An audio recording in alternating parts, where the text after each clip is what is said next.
It's a continuation of Carl Jung's book on synchronicity.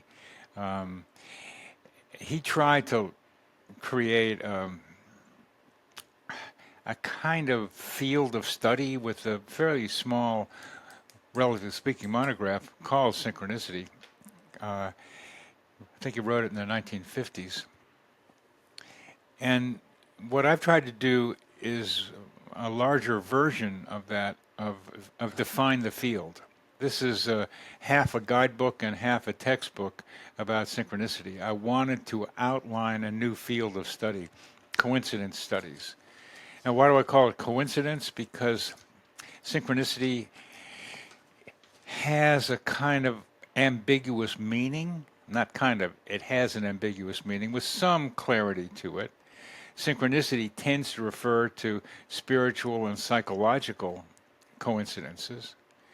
But serendipity is also an important aspect of the meaningful coincidence idea.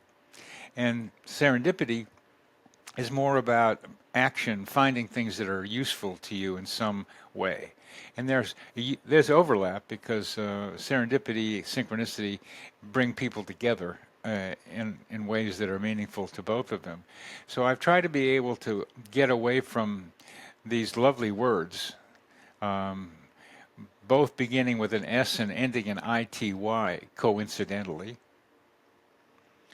That did not escape my like for puns and rhymes and stuff.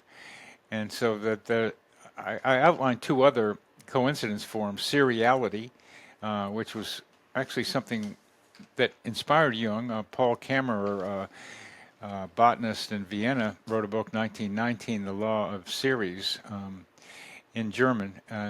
And Jung quoted that, and there was some strong similarities between the two, but Kammerer was more interested in things you could see, like pairs of parasols walking down the street while he was sitting on a park bench that had the same colors, or people wearing the same similar outfits, or tickets having numbers that correlate with something in a person's life. These are the things that are observable. So the seriality coincidences are all observable by somebody else, while the other ones, the mind coincidence, telepathic ones, are all, you have to kind of burrow into somebody's mind, or they tell you. And the most common, the mind object coincidences, you have to still have a mind and know what's in that mind. With Paul Kammerer's seriality, you could verify both of them. And the fourth one is simulpathity, which is a term I made up, and has to do with the experience of the distress of a loved one at a distance, which is not uncommon in identical twins. It happened with me and my father, and it's been reported by many people as not uncommon, not very common, thank goodness, but you can pick up the experience of another person at a distance from you. So synchronicity, serendipity, seriality, simulpathity, all beginning S and ending in ity. And now I played with that because I'm really not serious about all of those. I prefer to think of the main elements of a coincidence as being a mental event and a objective event, and that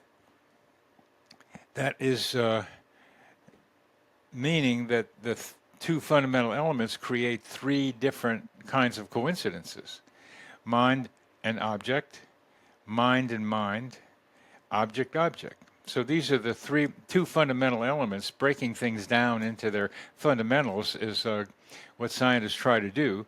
So the other terms are just nice names for what are the basic anatomy of a coincidence.